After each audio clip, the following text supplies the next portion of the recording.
Yatha for the sound of the bell.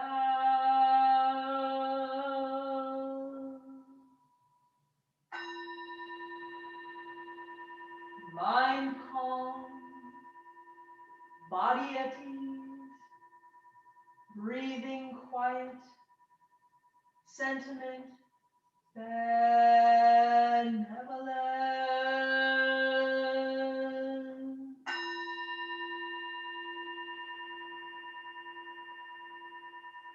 Dharma friend sitting still in vital silence, wanting nothing, we practice eco-Buddhism together.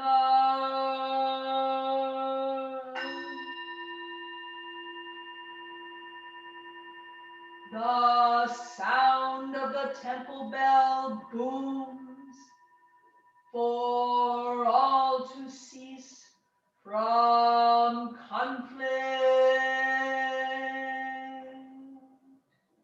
May the way of Buddha usher in the dawn of non-violent global village forever.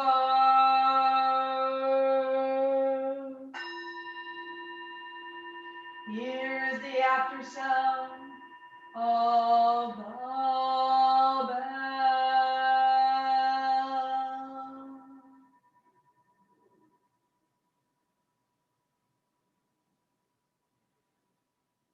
Thunder of silence, light after Dharma rain.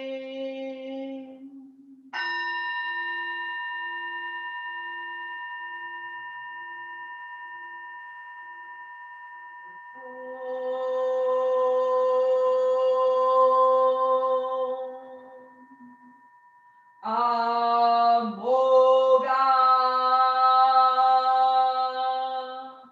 Vairochana Namahamudra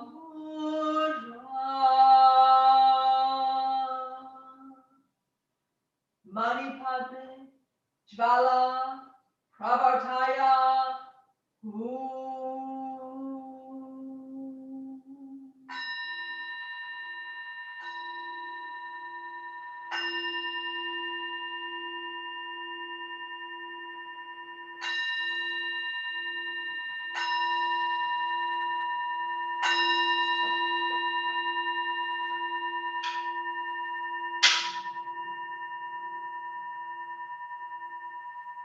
Please stand for the chanting of the refuges.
Shim Kuyemyan Ne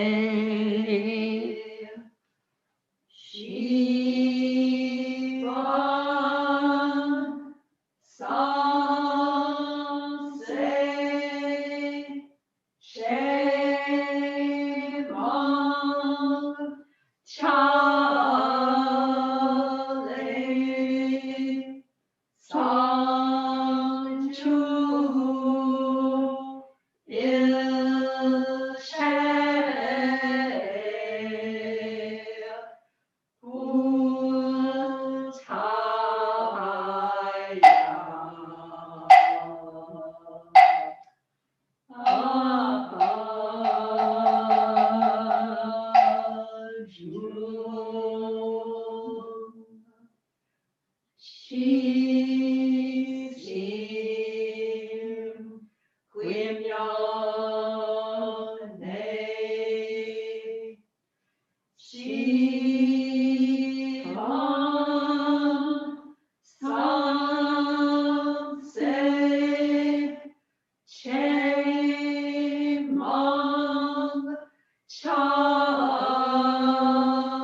Sangju il cielo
Please recite after me the English translation. I go for refuge to the Buddha. I go for refuge to the Buddha And resolve with all beings. and resolve with all beings. I will cultivate a heart of enlightenment. I will cultivate a heart of enlightenment And realize the great way. and realize the great way.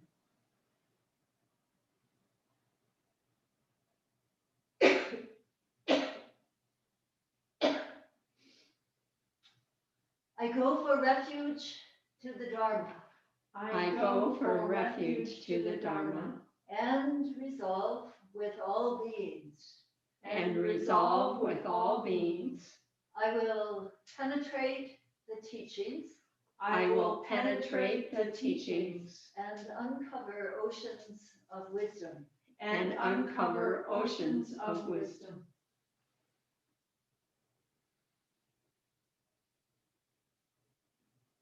I go for refuge to the Sangha.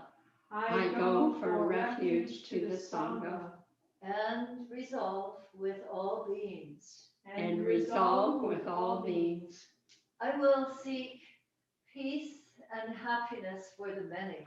I will seek peace and happiness for the many And transform this world into Buddha lands unimpeded.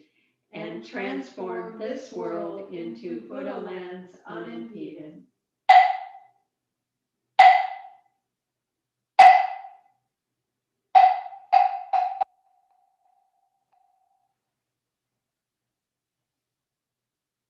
Please return now to your meditation for about 5 minutes, and then we will resume with a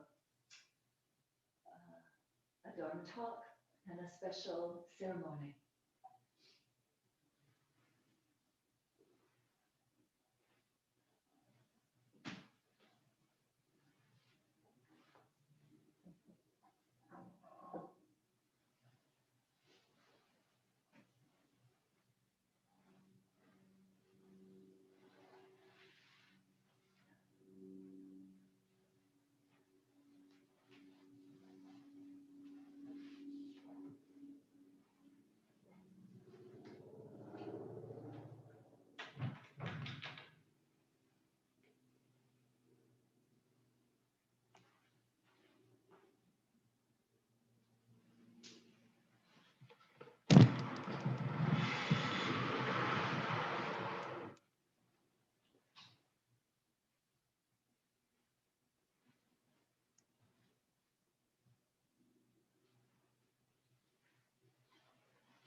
Please join in with these simple mindfulness practices.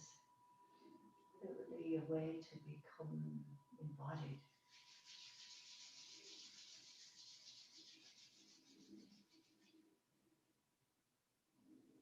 Around the edges of the face,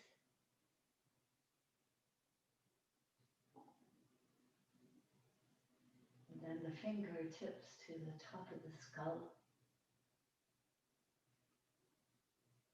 walking down to the back of the neck, and back up a little wider to the front.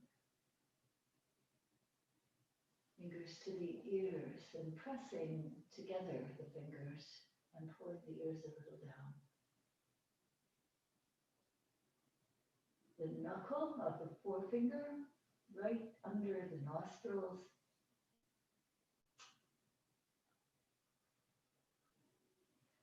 Leaning, head back, spine stretched, eyes to the ceiling. Inhaling, coming up, stretching well so that you feel the stretch right from the waist up and down. Exhaling.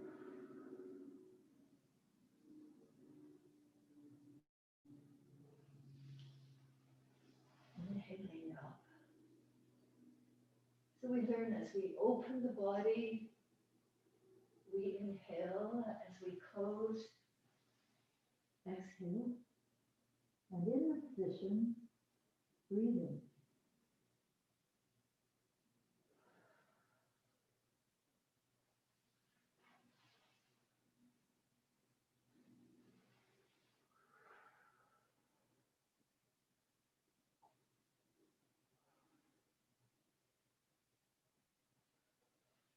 Inhaling on the opening, exhaling on the closing.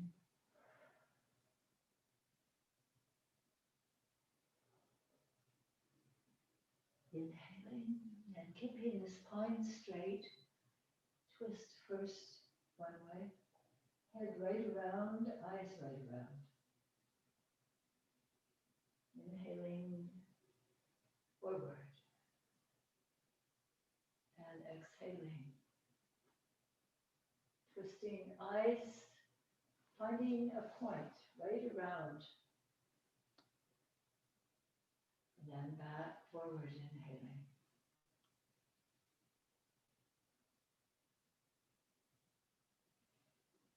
Starting at the top with an inhalation, and then the circling. Inhaling up, exhaling down.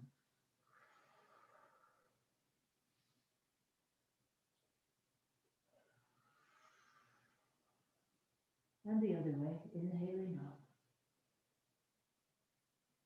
and exhaling down.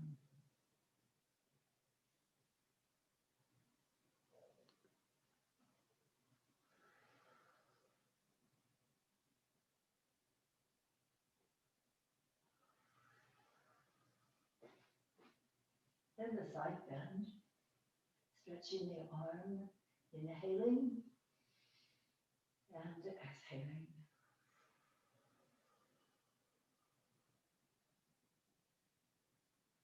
Inhaling and then change.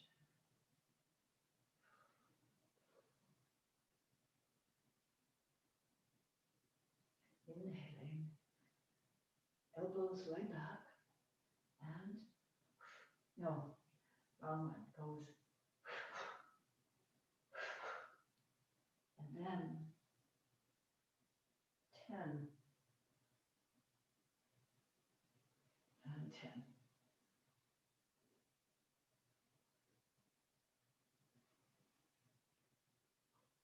Good stretch, head back, eyes to the sky, to the ceiling.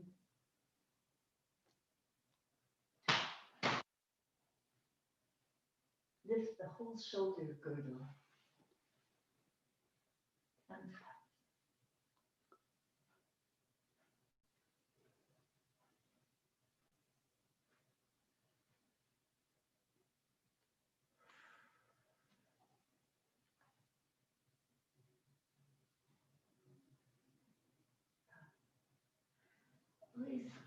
come a little closer to help you see, depending on your situation, of course.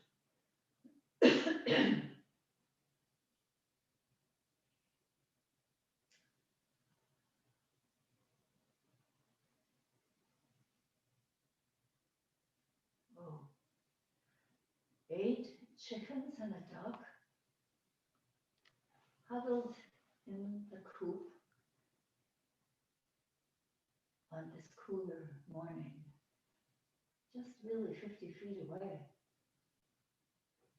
Cloud cover, and all the flowers in the garden and the vegetables beginning to respond to cold.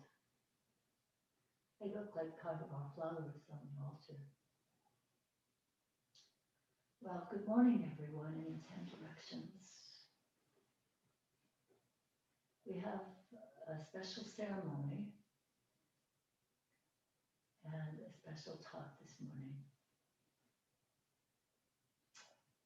The special ceremony is going to happen in the next few Sundays with various people in our Sangha who have completed their Dharma Guardian program.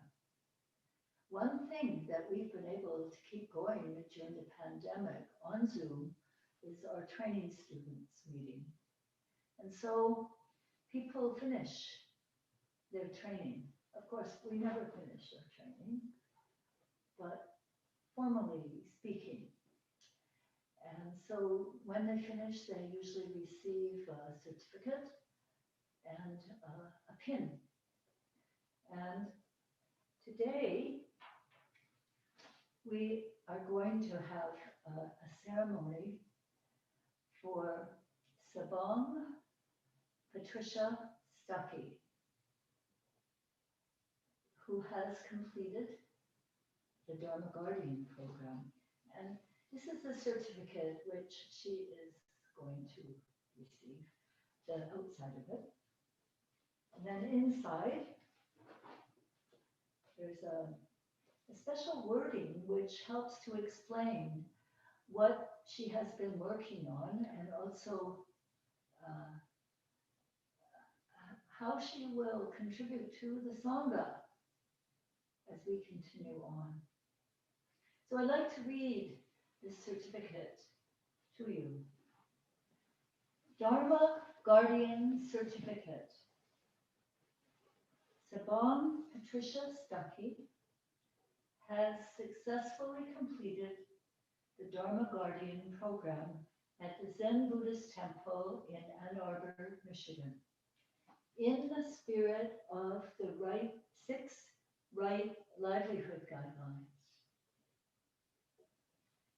And the basic core of these: 1, to consume mindfully; 2, to pause, breathe, and listen; 3, to practice gratitude;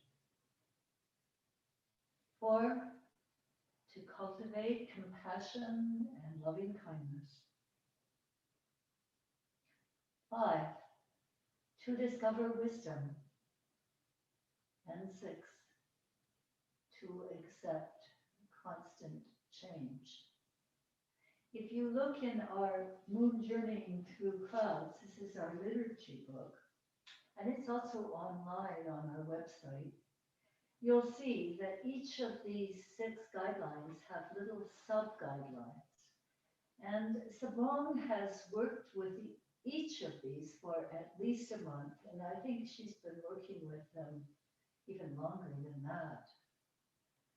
She has also, and she will be talking about her experience in the program, but she has also completed daily practice and special studies and attended regular meetings with other students in the training program.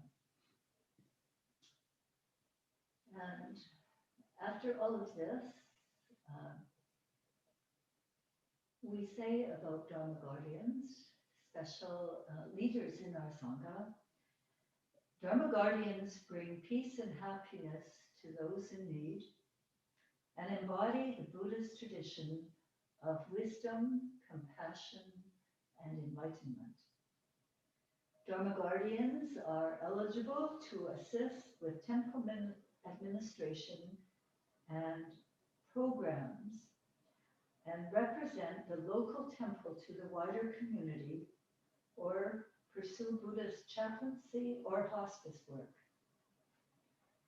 In Sabong's case, she has already begun service. In fact, almost from the time she arrived at the temple, she has helped with our recovery program in the AA spirit, and then in Dharma recovery, a special Buddhist version of that. So she's really pioneered that in our Sangha after doing a great deal of work with it before she came here.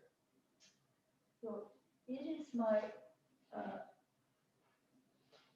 pleasure to really recognize this very special person. She's really quite a character too, you'll see when you hear from her next. And she will receive this little pin. It's a beautifully handmade pin by a local artist in Ann Arbor. And it's a lotus. And in Buddhism, a lotus has a great deal of symbolism. We talk about the lotus growing by the wayside. In other words, in the ordinariness of the wayside. Of the lotus in the mud, in the difficulties and the attachments of our daily life. And also the lotus in the fire. And this is the time right now that we are all a kind of like lotuses in fire. The lotus represents a kind of that great Buddhist spirit that we have all within us. And the reason we practice is so that it may be embodied in every aspect of the fieriness and the muddiness and the waysideness of our life. And I've seen Sabong in the midst of this. Yeah. Even during this pandemic, she has been.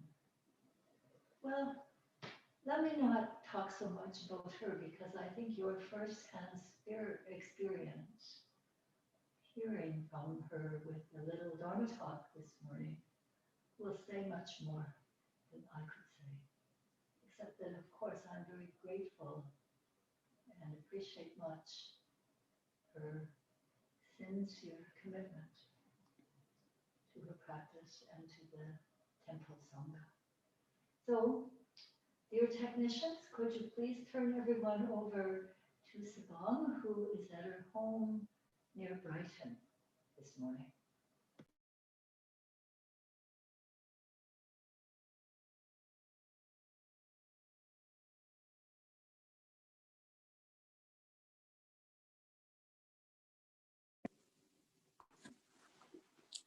Good morning, everyone. Dear Haju, you have such a special way of making everyone feel as though they matter. Thank you for that lovely introduction. You know, I wonder if it's possible for gratitude and fear to stand side by side. I am grateful to be with you this morning, to share a little bit of my Dharma Guardian journey. And I'm scared because this is not something I usually do.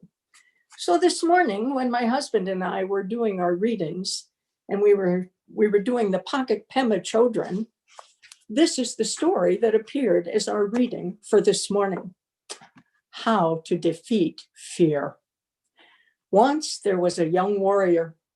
Her teacher told her that she had to do battle with fear. She didn't want to do that. It was scary. It seemed a little too aggressive. It seemed unfriendly. But the teacher said she had to do it and gave her instructions for the battle. The day arrived. The student warrior stood on one side and fear stood on the other. The warrior was feeling very small, and fear was looking very big and wrathful. They both had their weapons. The young warrior roused herself and went toward fear, prostrated 3 times and asked, "May I have permission to go into battle with you?" Fear said, "Thank you for showing me so much respect that you asked permission." Then the young warrior said, "How can I defeat you?" Fear replied, "My weapons are that I talk fast and I get very close to your face. Then you get completely unnerved and you do whatever I say. If you don't do what I tell you, I have no power. You can listen to me and you can have respect for me. You can even be convinced by me. But if you don't do what I say, I have no power." In that way, the student warrior learned how to defeat fear. Somehow, I think this Dharma guardian journey, in many ways, has been a way for me to learn to defeat the many fears of my life. And as I tried to distill the journey, I came up with just 4 words. I'm going to say each word and ask you maybe to think for just a few seconds about what each of those words might mean to you. The first word is aspiration.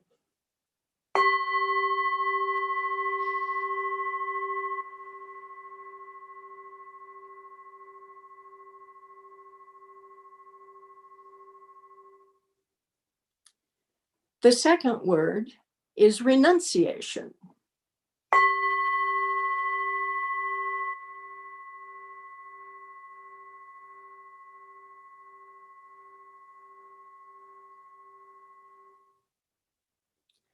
The third word is teachers.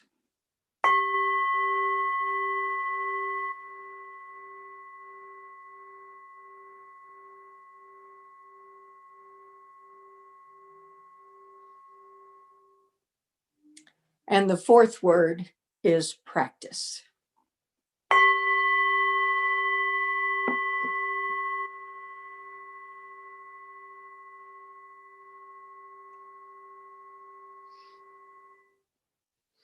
You know, about 40 years ago or so, my daughter was 4 years old.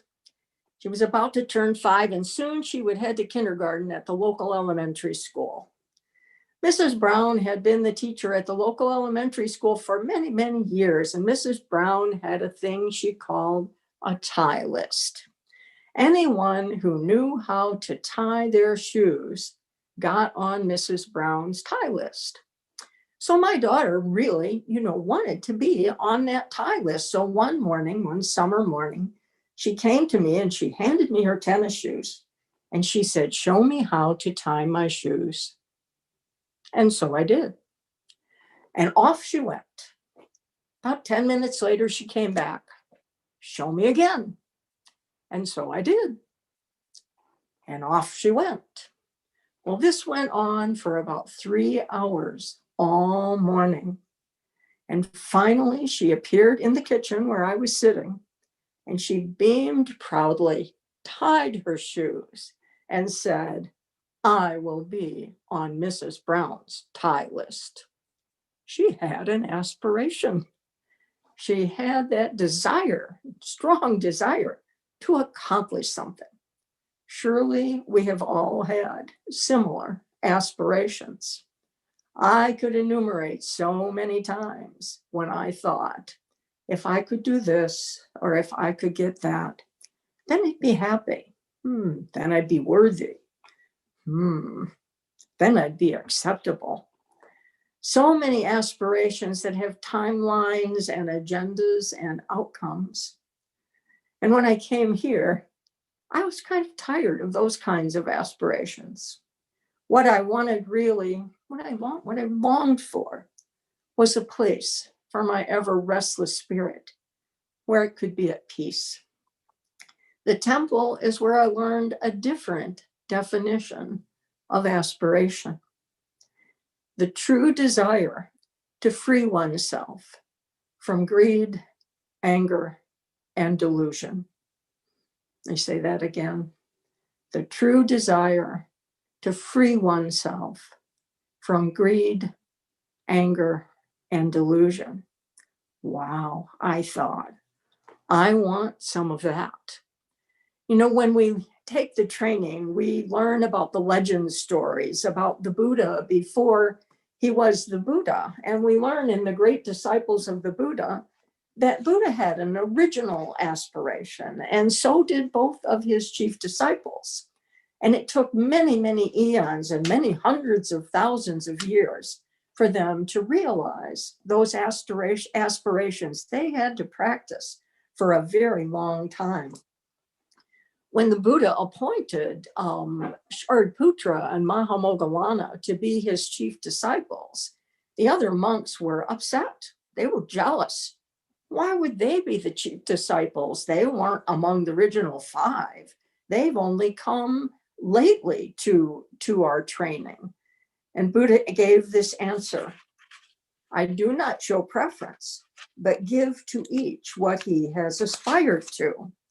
So the idea of original aspiration says that who we are and what we reap as our life's destiny is not the product simply of our intentions and activities within the brief span of time that began with our physical birth, but reflects a deep wellspring of past experience accumulated in the beginningless round of rebirths.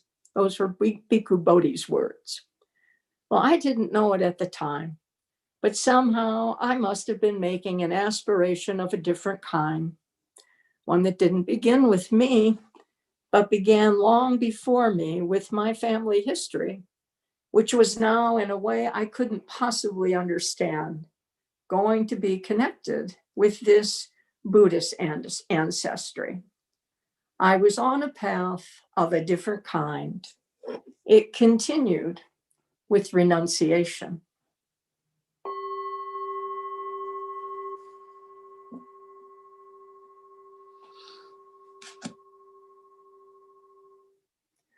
Renunciation was the topic of the very first Dharma talk I ever heard at the temple. We were in the meditation hall and Maum was talking about this thing called renunciation. That word, it felt really hard to me. Felt like a fist pounding on a table, maybe even a little bit defiant. But Maum was saying that, renunciation was okay.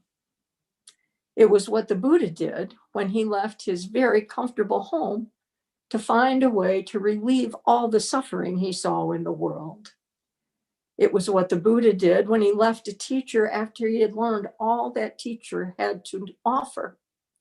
Each step on his long and arduous journey brought the Buddha closer to that moment of enlightenment sitting under the Bodhi tree.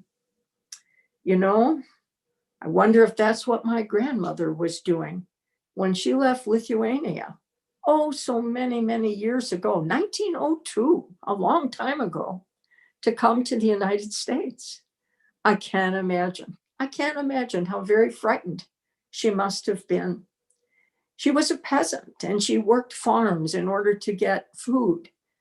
But the peasants never got enough money to buy land of their own, so they came here, the land of opportunity. I think with the hope that they would get enough money to go back home. And many of them, most of them, never did go back. But she could find something here. So by renouncing her life in Lithuania, she was hoping to find something that she could never have found under the rule of the Tsar.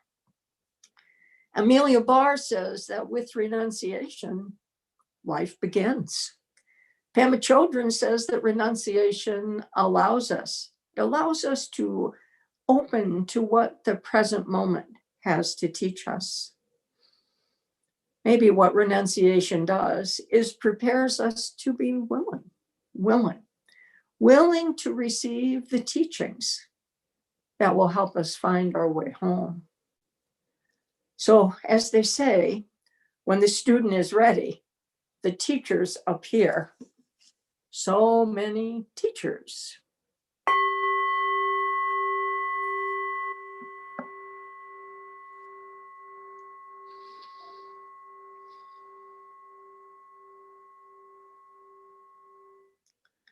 we have wonderful teachers at the temple.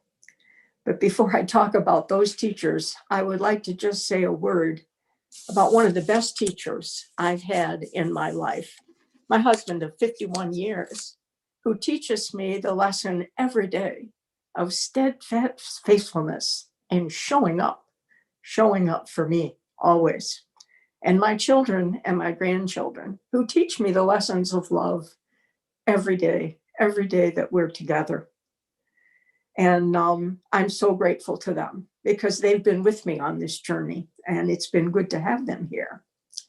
You know, I remember taking the first practice period I ever took, which was led by Tongson and Mosam Sam. And haven't they had so much effect on so many of us? But we studied in that practice period, we studied a wonderful poem called the Zhen Zhen Ming, Trust in Mind.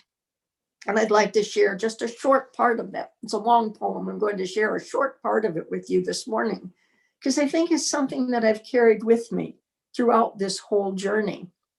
So here it is. One thing, all things, move among and intermingle without distinction.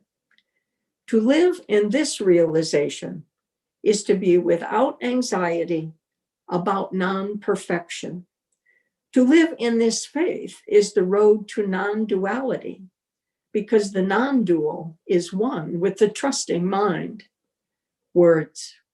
The way is beyond language, for in it there is no yesterday, no tomorrow, no today.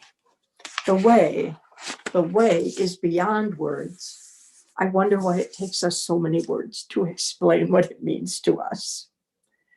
Well, and then there's Kusa, who helped me with this talk. And I didn't know Kusa very well, but what a wonderful patient teacher he is. And then there's Hayun with her amazing memory. I'll never forget one Sunday service when she recited those 6 livelihood guidelines. And I remember thinking, wow, there's another thing I'd like to learn to live like that. And Mawum and Mosamsam teaching us the precepts, those moral ideals that encourage us to walk in the direction of perfection, even though we know that we may never arrive. And how about Jagwa? Cutting carrots with Jagwa. We were preparing a meal, and it was our job to cut the carrots for the stew. And we were running out of time because the meal was going to be served very soon. Well, I was frantic, cutting carrots.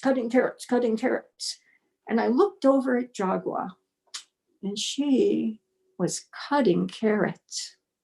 What a wonderful lesson in mindfulness that paying attention, she was really paying attention to the way she was cutting those carrots, teaching me that there's a way to approach even a very simple task.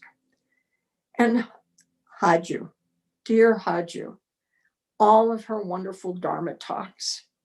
I listened so carefully, Haju, because so many times I felt like you were reading my mind, and what you were saying was exactly what I needed to hear. 8 times down, 9 times up, telling us to stay spunky, that we have more energy than we think we have. Teaching us even how to do the hokey pokey. And that wonderful song that she always sings, no coming, no going, no after, no before. I hold you close to me. I release you to be so free, for I know I'm in you and you are in me.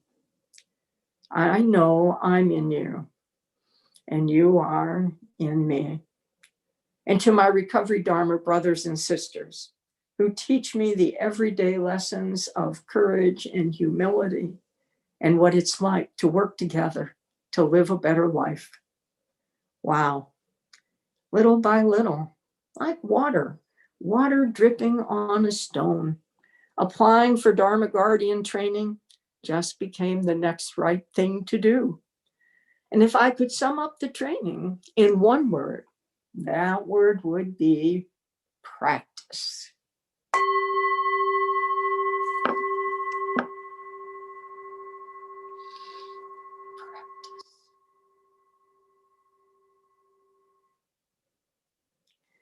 During training, we practice together and we practice alone, and we share how our practice is going.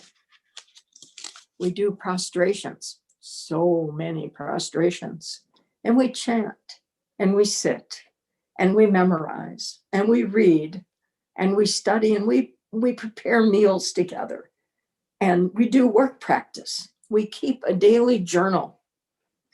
We learn about the life of the Buddha and his disciples. We learn about our Korean ancestors and so much more. But I think maybe the two most important things we learn are, first of all, that we're not alone and that we can apply our practice to our everyday lives. A while ago, I was having a conversation with my other daughter, and this is what she said to me.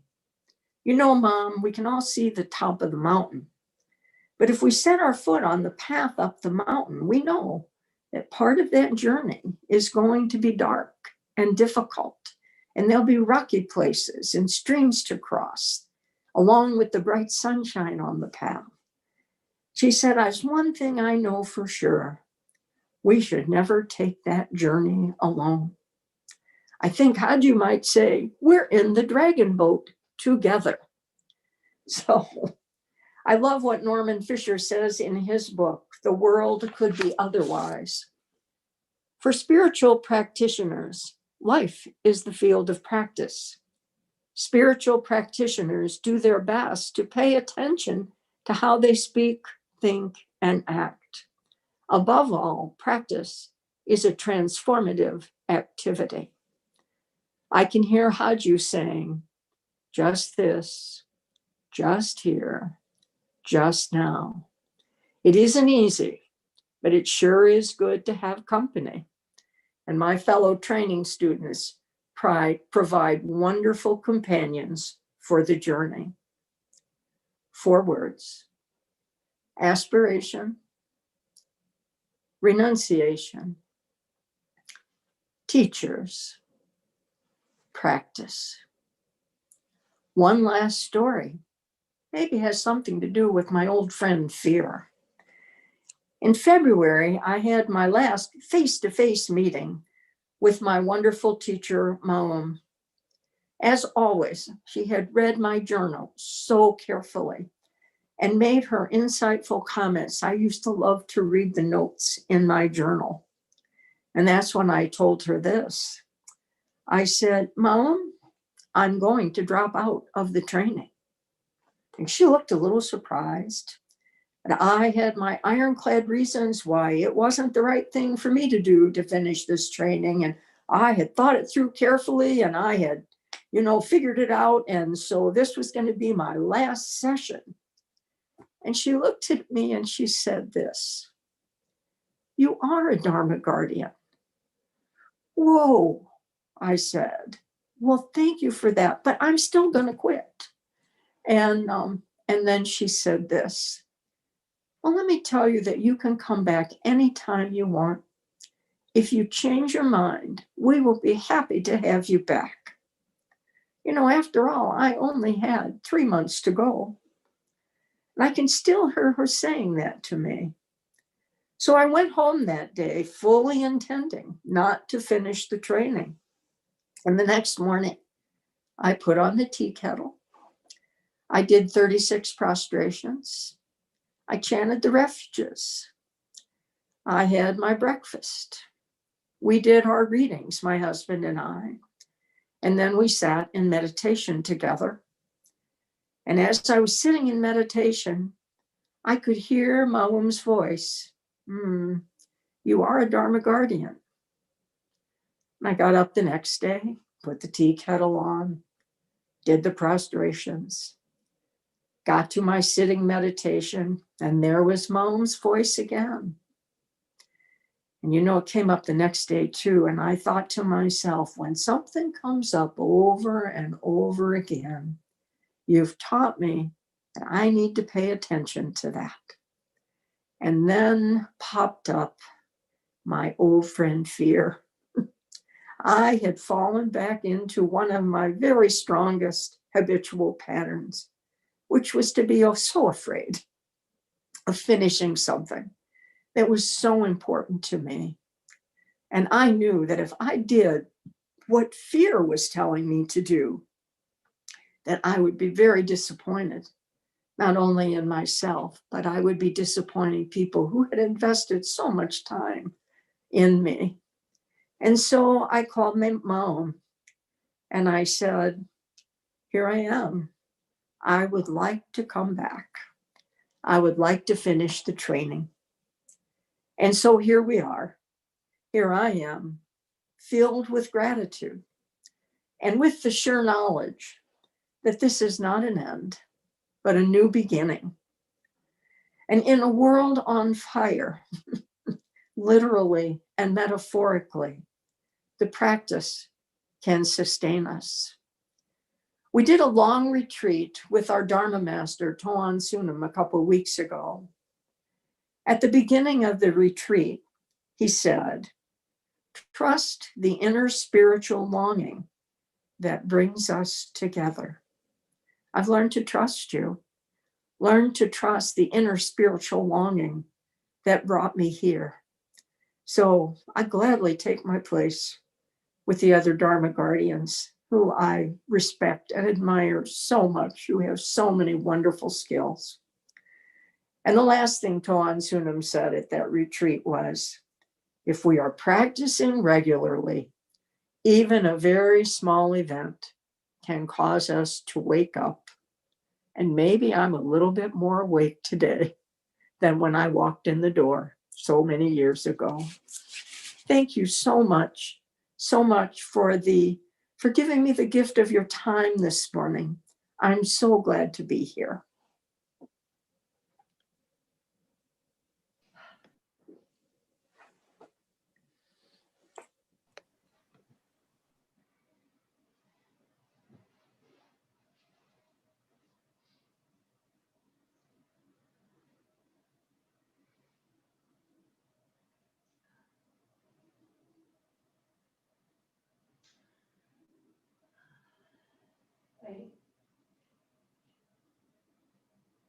Esteban, thank you for a very wonderful talk.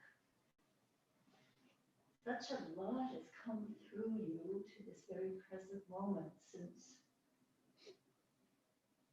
that trip by your foremother from Lithuania, and probably from beyond that. I've been in tears just by the sincere heart which I've experienced during your talk. It's one I hope a lot of people will really take to heart and perhaps maybe even investigate our training programs and other aspects of what we have to offer here at the temple. Words fall short. So I will be putting this in the mail for you along with the lotus pin. Please wear the pin on your clothing to remind you that you are a Dharma guardian, as Mom said that day, and that you are a Dharma guardian in the wayside, in the mud, in the fire. And we so appreciate your commitment to that. Yeah. So I know Mom has also been your teacher, so Mom, please come around. So you may also respond just a little, since we have a few minutes. Usually, if the whole Sangha was here, then many people would offer their congratulations.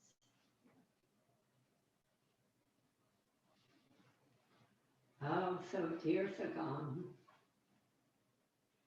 it's been such a delight to work with you, and want you to know that I always look up to you as one of the wise ones that I can learn from. And so we teach each other on this path. And I'm just truly grateful for your commitment to the Sangha. Look forward to hearing from you again in many, many ways in the Recovery Dharma program that you do, and also from time to time, coming and giving a little Dharma talk for us. So thank you so very much. And Hayun, please come over too.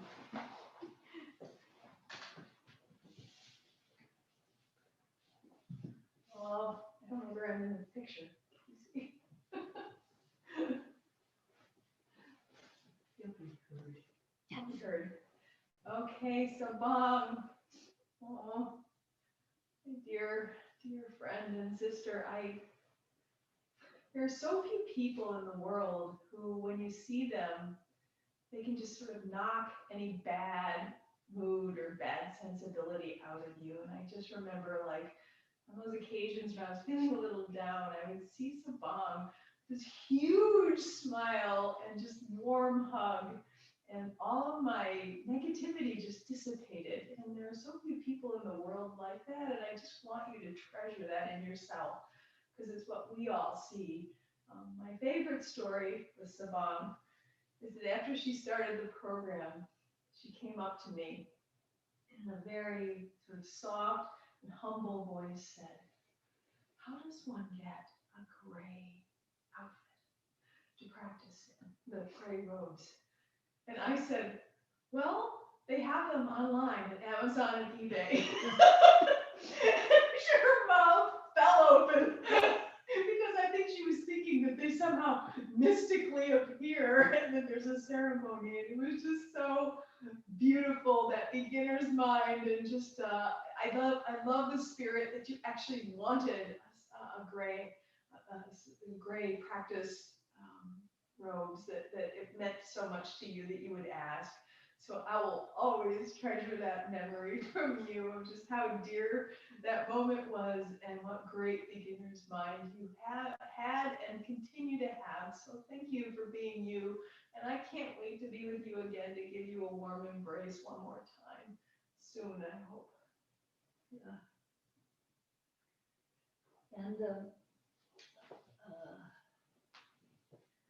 I would really appreciate, like to say thank you to Paul, your husband. You know, you also recognized him, but with all our training students who have partners, husbands, wives, they have a great influence to support us to do these things. So Paul, thank you for your many contributions to the temple yourself, helping us with your talk, being in the choir, being there, and for your support of Sabang. Yeah. Okay. So just so you know that next week we are going to hear from two other Dharma guardians who have completed the program, Teresa Lesbrance and her husband, Nojat Bill Solomonson. So I encourage you all to be present and pass the word for others to be present, because these Dharma guardians are really have a lot to offer to us in the Dharma. Yeah.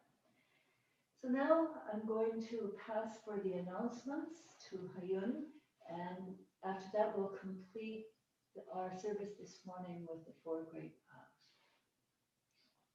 Okay. Good morning again, everyone. So what's happening at the temple, first of all, if you are interested in a training program like the Dharma Guardian program, we actually will have another semester starting in January. So give it some thought And we have such an amazing group of training students that we would love to invite you to think about it. And you can contact the temple at Ann Arbor Zen Temple at gmail.com if you're interested. The other thing that we have happening is that there is a recovery Dharma group, which happens after the Sunday service each week. And so if you're interested in that program, Sabang is one of the teachers in that program. Please join that. It's in our e-bulletin. If you'd like to receive our e-bulletin and are not on the list, please contact us again, AnnArborZenTemple@gmail.com. What else? We have still Saturday morning through this beautiful fall weather. We're going to have outdoor work practice at the temple from 9 a.m. until 12 p.m. Each Saturday. So please join us for that.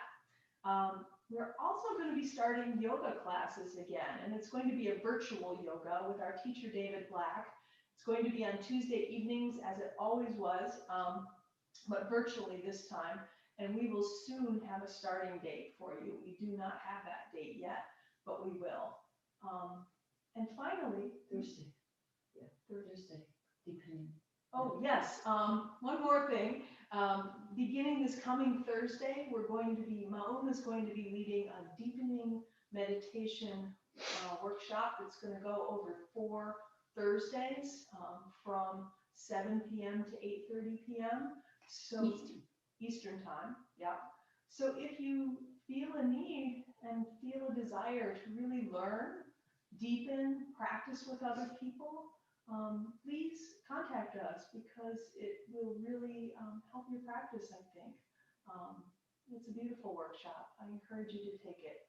And then the last thing I want to say again is thank you so much during this pandemic for continuing your support for the temple. It is so meaningful, and we are just so grateful for your support, and also for your support when you come around, you know, to do work practice and stuff. It's just really kind of critical. We don't have that many people living here now, and we have a happy and joyous community, but it's pretty small. So your engagement is really important, and your financial support, as always. Thank you so much. Okay, I'm going to turn it back to Haji Sunim for the 4 great vows.